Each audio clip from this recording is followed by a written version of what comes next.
Okay. Oh yeah, that's a bit of a difference. Okay, so hello again. My name is Maria, and I'm the chair of this project about which you will hear a little bit in a sec. But first of all, I would like to welcome our panelists and all the people in the audience, and maybe more people will join us as we continue the discussion. My name is Maria Garda. I was born and educated in Poland. I work and live in Finland. What is my connection to the demos is that I am just an enthusiast, spending hours watching demos at home and mesmerized by the technological sublime, but not the part of the community myself. But I do research technology cultures.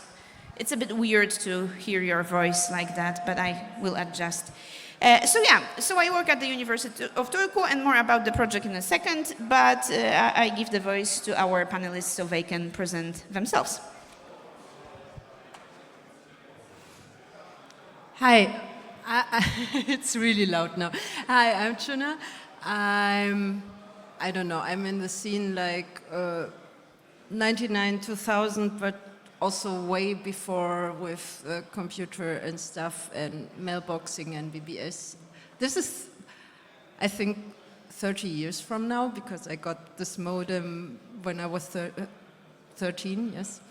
And yeah, well, I'm doing Evoke for over 20 years now.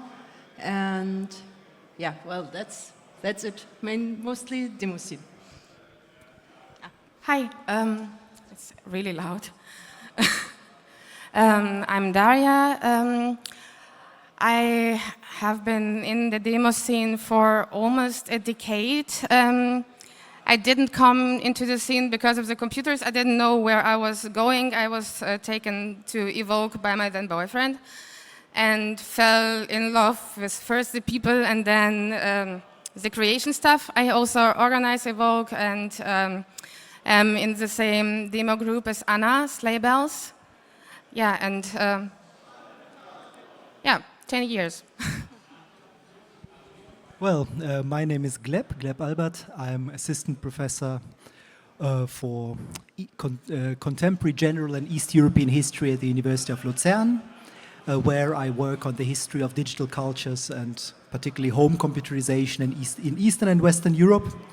But yeah, I think most of you know me as a demo scener. I've been organizing this party since 2000, so it's also like over 2 decades by now.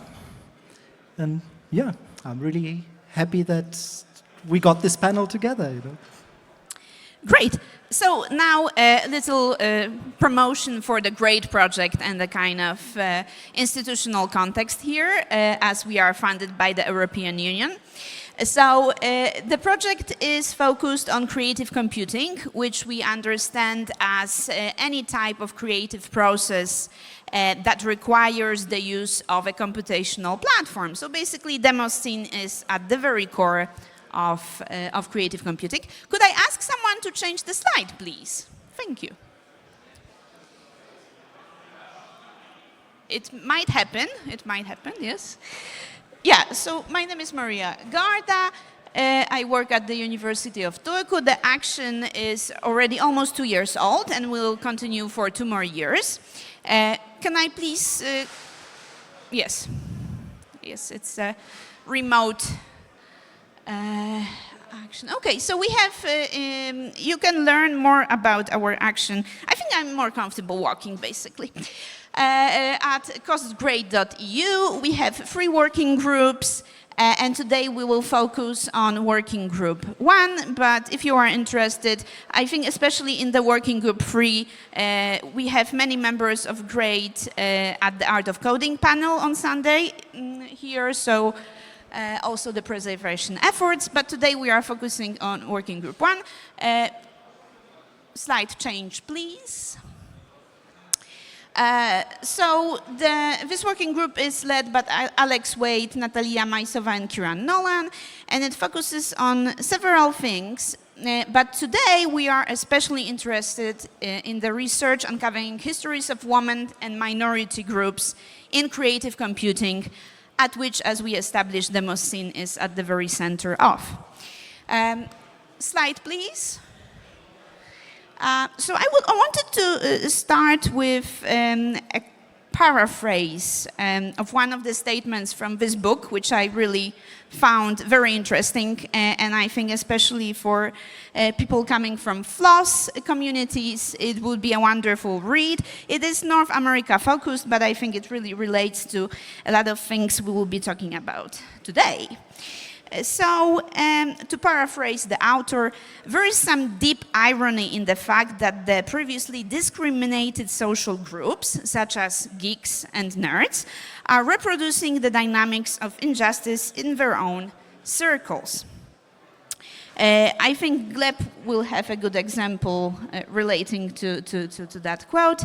And how the today discussion will go, I will have two questions to our panelists, and then we would like to open the discussion to you, our audience. And it is about inclusion, so we want to hear your voices and what you think is important in this topic. So, question to Gleb. While we cannot really change the past and the lack of diversity historically in creative computing cultures, and for example in the demoscene, we can still research the situation in the 80s and the 90s. And could you give us some examples from your own historiographical work in this area? Well, the question of gender and of representation and of inclusion in digital cultures has been researched a lot. There were already sociological studies as early as the late 80s to find out like why home computing was such a male-centered culture. And there are different explanations to this, like related to, I don't know, like a general moods of the 80s. Like if you look at 80s advertising and so on. Also, like particularly the advertising of games. Graham Kirkpatrick, for example, a UK sociologist, has shown how games that at first, like in the late 70s, early 80s, were marketed as like an inclusive pastime, as a like not a particular male pastime. It changed, it changed very quickly, and games began to be advertised like for boys. So his theory is that basically the industry forced this change, that to simplify its market, to homogenize its market, they began to market home computers and games for boys. I'm not so sure if this if this is so monocausal, like if this explanation is really enough. Anyway, if you look at the different digital subcultures in the 80s, you can observe different approaches to gender and to representation. For example, Julia Erdogan, a very good friend of mine, a historian from Berlin, has written her excellent PhD thesis on East German and West German hackers in the 80s. And there she has a whole chapter on like how did the hackers deal with the question of gender. And there it's quite interesting. So female hackers began organizing very early, like began to forming their own groups, for example, within the Chaos Computer Club to promote their position and their perspective and so on.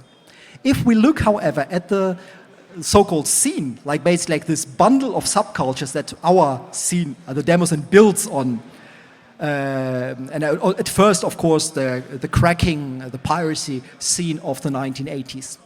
It looks much more grim, to be honest. Like the hackers, they had women who self-organized. And also like the male hackers really thought about strategies, how to involve more women, even though these strategies were not particularly successful.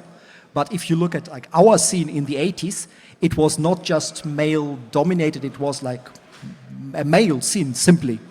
I mean, you can observe like, female sceners were like in the percentage of, not percent, but promille.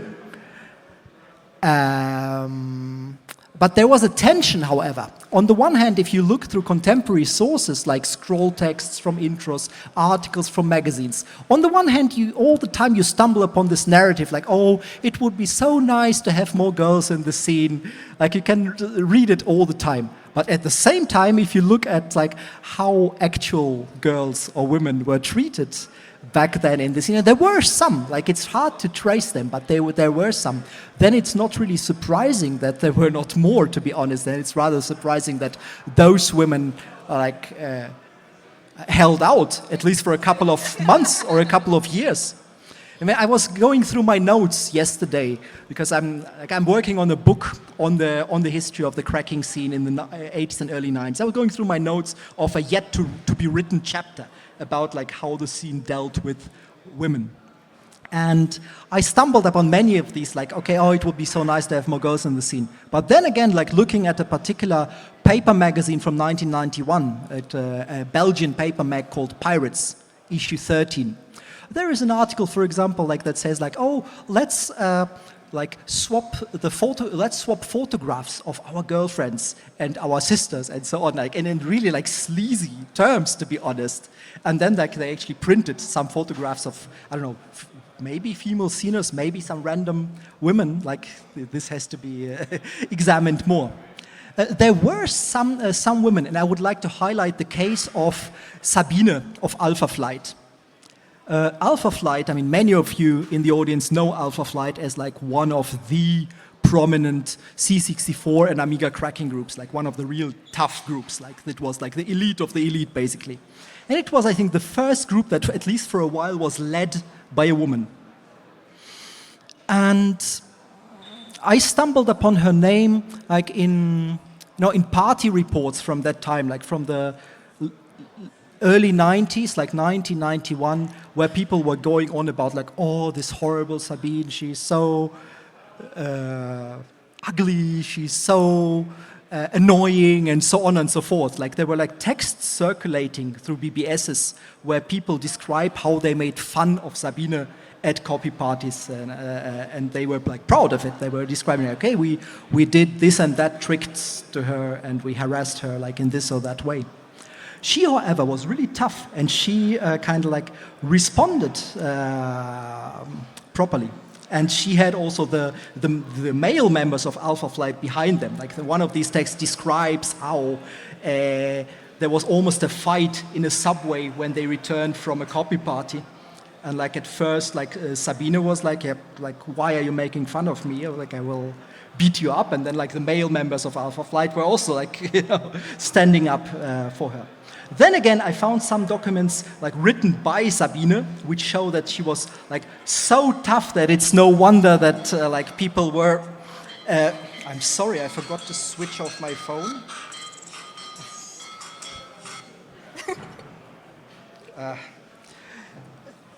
Anyway, so she had to grow such a thick skin and to be so tough that like people were puzzled by her behavior, like, why are you so hard on us? Like, she wrote messages to other sceners like, hey, are you trying to steal the BBSs that our group affiliates? And like, they were not trying to steal her BBSs. So there you see this kind of dynamics at play. Like, it was so tough for a woman to be a group leader, and then you she had to employ such like harsh strategies, but which then again worked against her at some point. And I think she quit the scene like a couple of years afterwards. So this is just like one example. And on the other hand, it changed, but it changed very slowly, I would say. Like, and this is probably something you can talk more about. I've been talking for too long anyway. Well, thank you for this kind of historical context that I think is important to understand, and I think many of us have personal experiences in that area. But as I said, as we cannot change the past, maybe we can affect the reality we live in.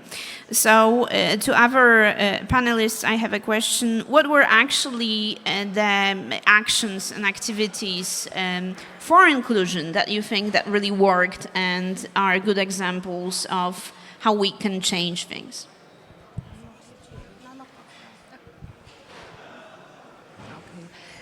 So I thought about this for a long time, and I remember, but it's a few years ago, I remember this time when we got rid of the girls get in for free rule.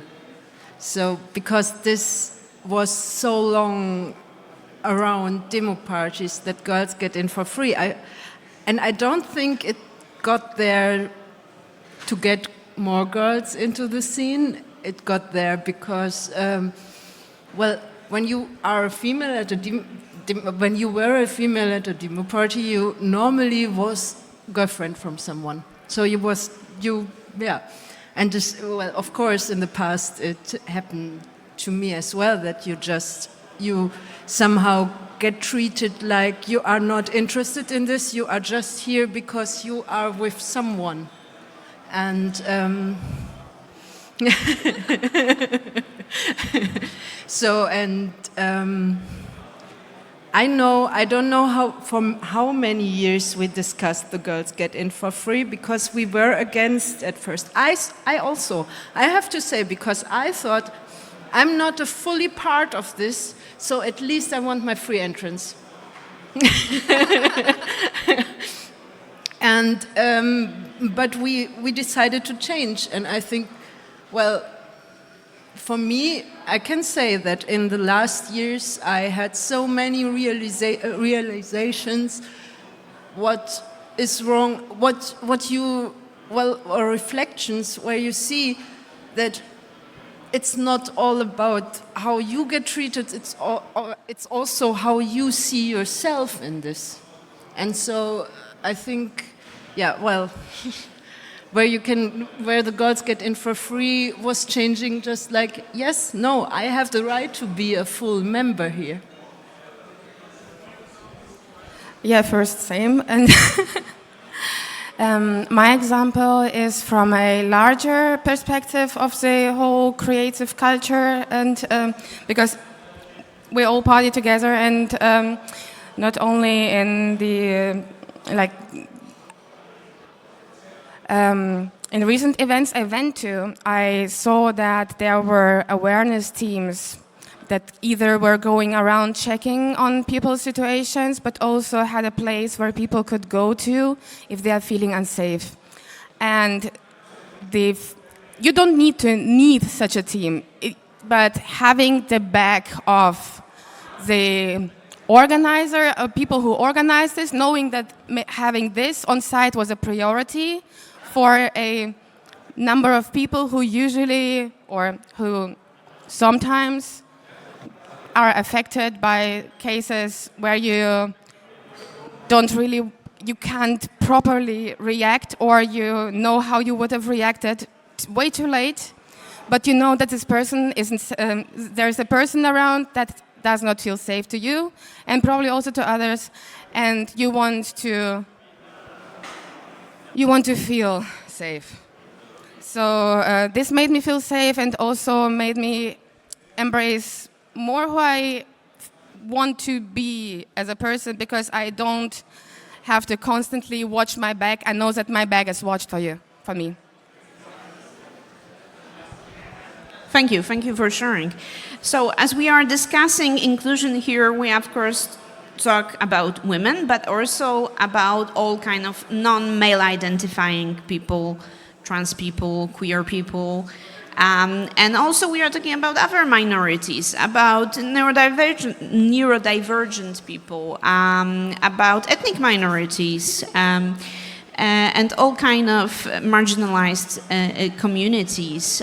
So I think it's a maybe good moment to open up discussion also to the audience and ask about your own experiences and what kind of actions you think can help us to make the creative computing and the demo scene specifically more open. Like, I have to go around the poster, I guess. Ta-da! If you could present yourself. Okay.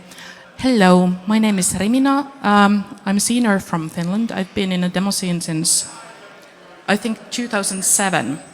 But I started making demos only 2013 because of the same reason, that I didn't feel that I was full member of the scene, really. No one actually ever thought, no one spoke me like the way that they accepted me to do anything. And I realized that that was very important. And that's why we also formed a group that didn't have any male members. Not because making demos with male would be bad, I do that, but because we wanted to do something on our own terms, then no one was kind of presuming anything about us. And that actually worked, and that was 2013. But still at the parties, there were a lot of this, like, whose girlfriend are you? Why are you here? Oh, you are a coder. Then explain me this code. What does this do? So kind of constant proving yourself. And what works best, I think, is to just talk everyone the way that they are making the most awesome demo of the year. Do not presume anything about person based on their gender or their skin color or their ability or like disability or anything. Just remember that they might actually do the most awesome demo of the year.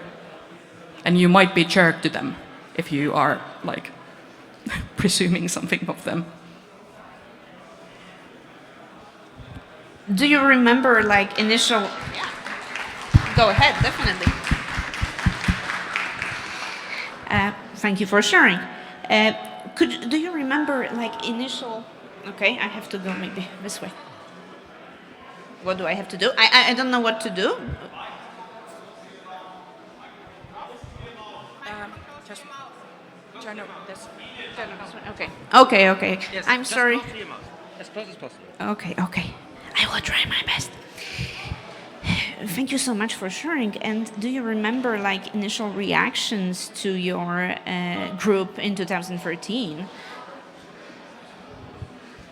Oh, wow. Yeah.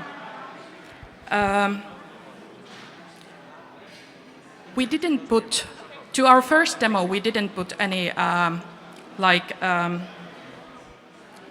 names of the authors. We put it completely anonymously to the Alternative Party Beginners demo compo.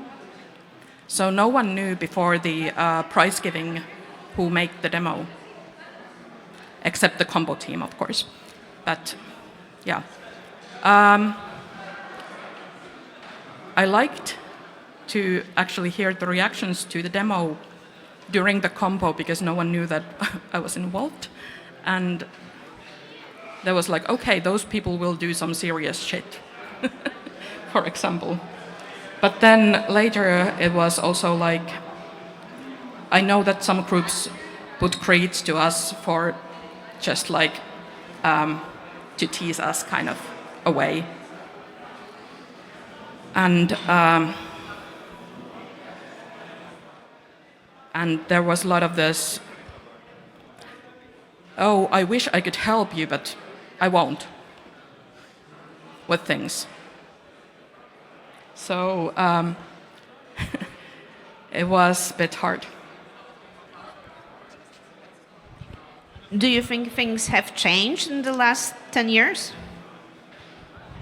Tremendously, because there are a lot more women doing stuff and non-male presenting people doing stuff.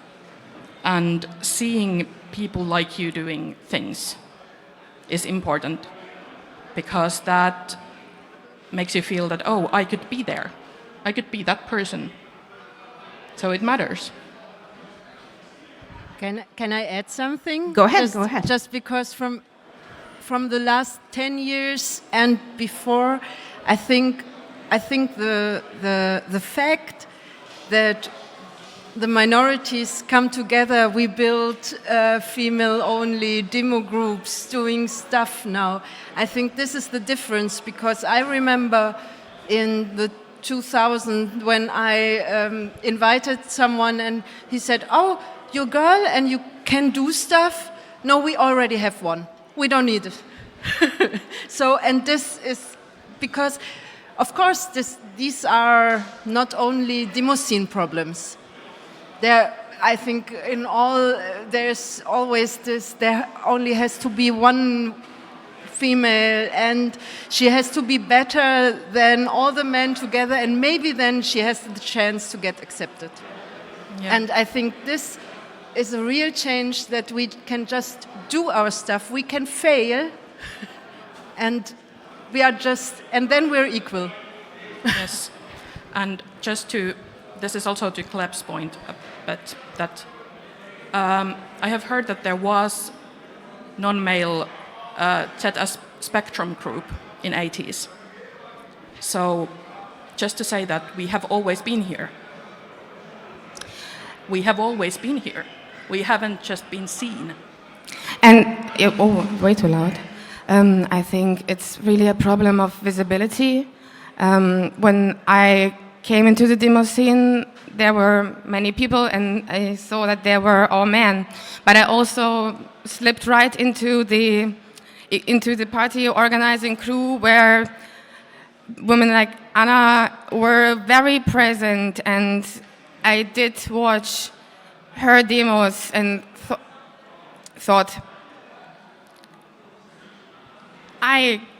this is so cool, I wish I could do it, and she already does it. And then having people who are really similar to you tell you, yes, you can actually do it, you should try this. It really empowers.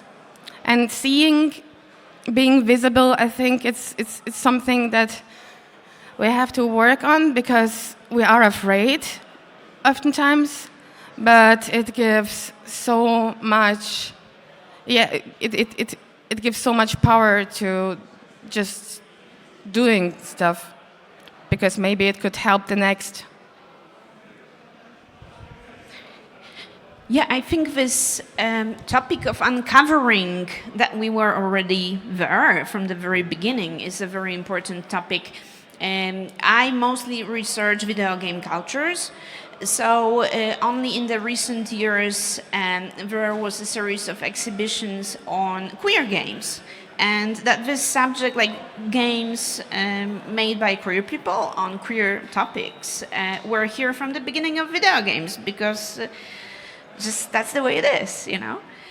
So I think this is very, very important for all creative computing cultures and technologies to understand that, you know, it's like we were there from the very beginning. Do we have any other comments from the? Yes, I'm sorry, I'm back here. So any other comments from the maybe stories that someone would like to share?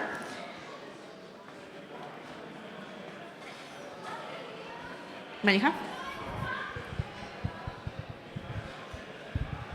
My name is Melika. I'm part of the GREAT project, Working Group 1, and I'm investigating at the moment the role of women in ex-Yugoslavia. And actually, some statistical analysis show that there were about 30% women studying computing programs. But the problem is, what next? Where they finish? And I heard the comment from some creative computing women that they actually know what to do and how to do, but they are afraid of criticism and to show it out there. So I think you mentioned something, so it's visibility. They themselves, women themselves, are afraid of showing what they know. Do you have a comment on that?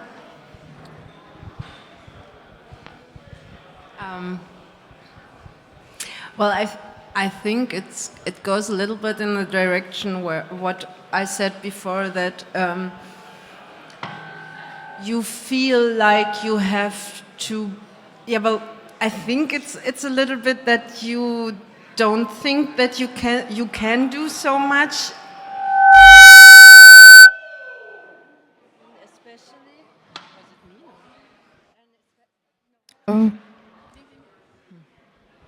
Aber das ist noch lauter, ne? And especially when, like what I said, I strongly had the feeling in the past that I have to overcompensate, that I have to do more to be accepted, that I have to be, I think it's also something personal. It's not only the femalehood or the being a non-male, but it's you have to be more than the male.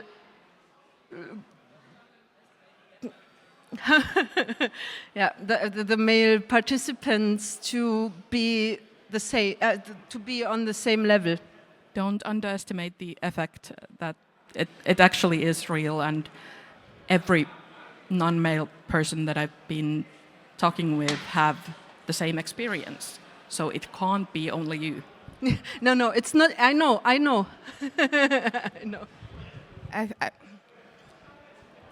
It's also, I think, not just that you have to be better, but you also have to progress faster, and always be fresh and new, so people can't say like, yeah, that's just her thing, and you have to you feel like you have to reinvent, and basically you and all those thoughts that are basically created in your headspace are, in the end, oftentimes the blockage that keeps you from creating what you want and what you feel like would be beautiful. And I think people create better when they're feeling good in the space where they are, and they want to express what they feel. And being as a community, it's immensely important to create spaces that let people grow and flower in their creativity, because we need that. We need a non-heterogenic mix of content that we are seeing, because if you watch 20 scrollers about how awesome cars, dragons, and beer is, you will eventually get bored. And we see that in the movies and TV shows today, where so many of the hit TV shows that are showing a different perspective are produced by non-male people or by very inclusive companies and groups. And this is, I think, a progress. Every community that has a creative purpose written on its head, I think we need to try that. Okay. So I was wondering what Evoke does toward this with your code of conduct. I could see that, for example, you have all gender toilets, like, those little things that make really so much difference. So let's say in the last decade, what kind of changes you have introduced that you think work and can be adopted by other parties maybe? For example, no free entry for... Yeah. I'm not sure if it was. I think it's over 10 years old. I hope so. With the girls get in for free. I'm not sure. I think we abolished it in like 2005 or so. It was like the discussion in the mid 2000s, as far as I remember. I think end mid. Well, maybe end 2000. Well, we were not the first demo party, actually. I know. I remember how we discussed about this.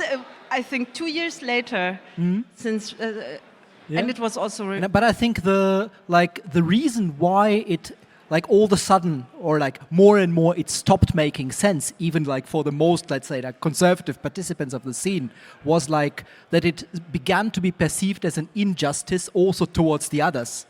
So basically, like one of the arguments of thinking was like, hey, the girls are not paying entrance fee, but they are contributing and they are winning prizes. So they didn't contribute anything to the prize money fund, but they are winning. And this was a quite interesting. No. thing. But it was not only this. There were also already women who insisted to pay of course. because they didn't want the free entrance. Yeah, I remember. But this was like, this was like the last argument, like even like the most conservative Yeah. sinners, like they started to like perceive this as like a wrong rule because they saw it as an injustice, not towards the women, but towards like the whole scene. Okay, so I remember this one, and last year we decided on the awareness posters to make clear that you can feel safe. You have a place where you can go, because we all know we have these situations. They are these situations where you get something said or you don't want it, and so if you can handle this, then you can reach out. And I think at the beginning of this discussion that we had last year, there was one, I think, voice saying that, but everyone knows that people can just come to the info desk.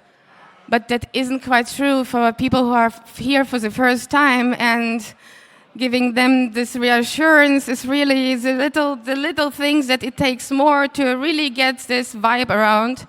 And then we did it. Yeah, and the change this year was that also something which probably people would have been using anyway, but we now have a Flinter toilets and all gender bathrooms. So we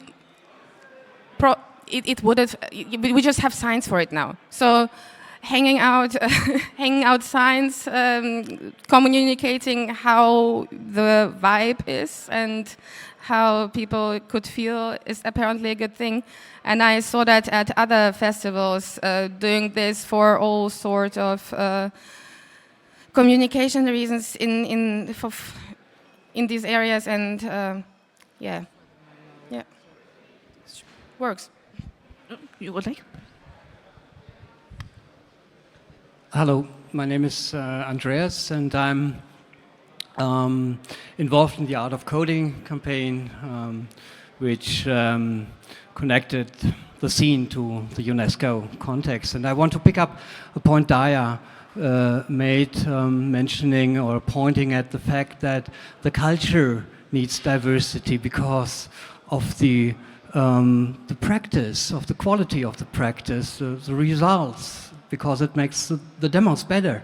It gives them a broader approach, and so of course diversity is important because to enable everybody to become creative and to be not injustice. But I want to ask you, and I wonder if you have maybe other reasons in regards of the culture itself, why it's important to become more diverse, like the one Daya mentioned already, and one I have in mind might go into, so a culture, and if you look at cultures from the UNESCO context, it's of course important that they go on and that they are living cultures. And so of course times is changing, society is changing, and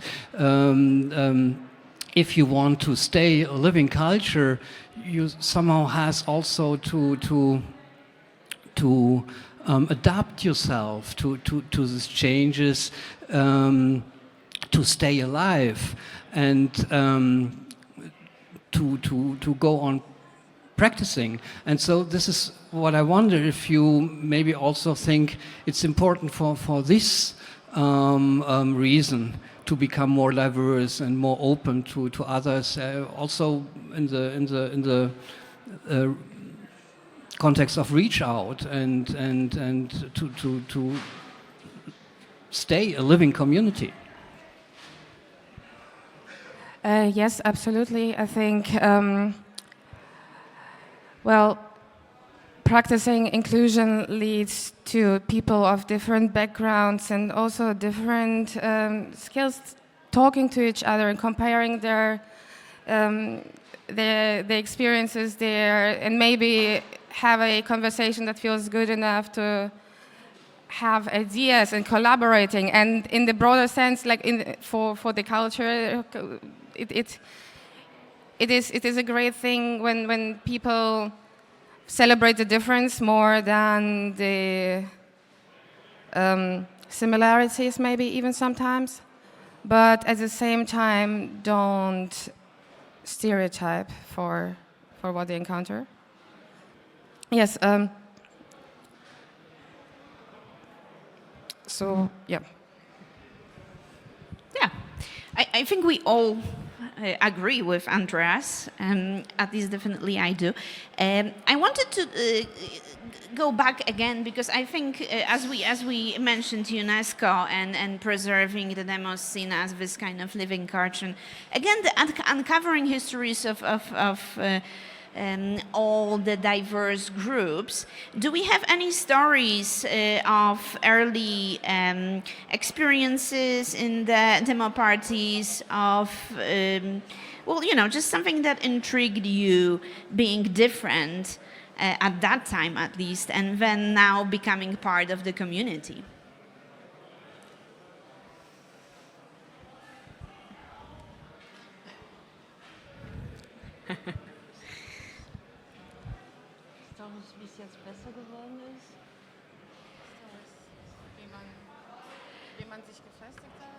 Because, for example, when I was researching the reports from early Polish demo parties, I remember the earliest report I reached from a demo party in Krakow in the early 90s. Was basically, it started about describing the venue and where it happened, and then slightly the narrative got overtaken by the situation that there was one girl attending the event, and she did code and everything, right?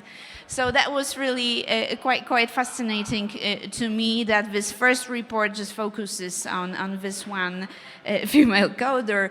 And then for many years I didn't see any mention of the women in those reports, but now it's very different. So I guess that's at least a nice story. Do we have any other comments, opinions, what we can do better, what maybe you think the Evoke can do better, or maybe suggestions for better diversity inclusion policies? I mean, yeah, as a historian, of course, I have to go back, just like you with your mentioning of the Polish demo scene reports from the early 90s.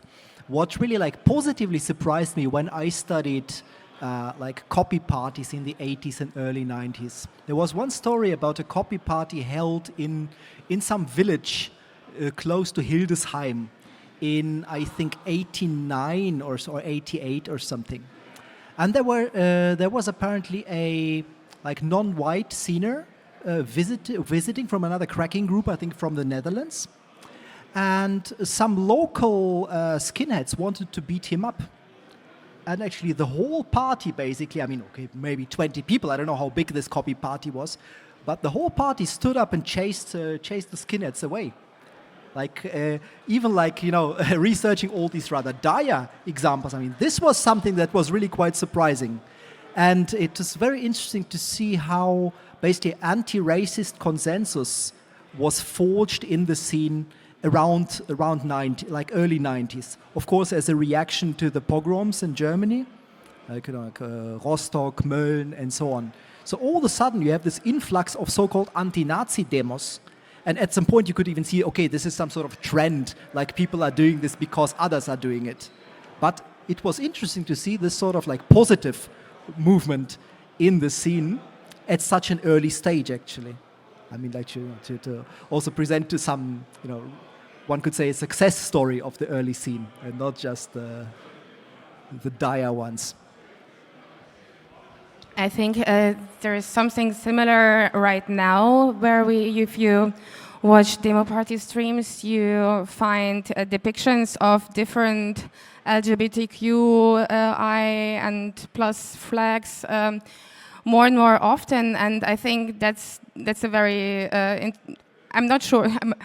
I don't think there was a lot of this before. So we do live in a current time where something this positive is happening from either members of the community, but also people who support.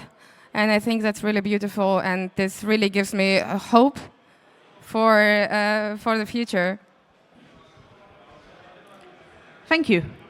Do we have any other stories, comments, anyone want to share? I think we are focusing mostly on the German context. With Alku, maybe we have some Finnish background. I have some terrible stories from the Polish scene in the 90s. And I don't know what else I can, because I mostly, I mostly research video game cultures, and my experience as a historian is just like struggling with historiographies of women, because it's just really, you find someone in an old newspaper, then they get married, change the name, and then they get lost for history, and you cannot really, interview them, for example. But I guess maybe this is a leeway for the next slide, if someone is still there and can press the button 2 slides further. No? Hello, hello, upstairs. Abby, next slide. 2 slides. Yeah. No, I will go to the... Kebby, Schatz. next slide. Yeah, actually, you And reacted again, on one this more, one. one more. One more, please. Mein Schatz. Does it work? Okay. All right, so I think it's a good moment for some summary, and we can. I really hope we will continue. Not only we can, but we will continue this conversation, as I really hope this meeting was only a bit of a conversation starter, and it's not like these conversations were not going on for years, as we can hear. But I think we live in a kind of specific moment that many things are coming together. What we can maybe provide here with grade and help is to record the histories of inclusion and histories of diversity in creative computing and in the demo scene. As we are working on these open education materials on women and minorities in creative computing. So we will have a survey coming out I think later this autumn, looking for contributions, so basically histories of what we spoke today. And it will be a very simple anonymous survey, and it will be distributed, hopefully, thanks to you guys in the community. And then I think it's also, if you are not comfortable discussing, showing your face, discussing a story, you can share it in a survey. And we just want to collect stories like that. So then in our educational materials, we can share the kind of selected ones. Gleb, do you have enough materials for your book? Or do you need some support from the community? But thank you so much to all our panelists and to all the audience members that were kind enough to share their stories and opinions. And thank you so much again for inviting Grade to join you guys at the Evoke. Thank you. And also thank you for hosting this. And thank you to Mein Schatz. Danke, Schatz.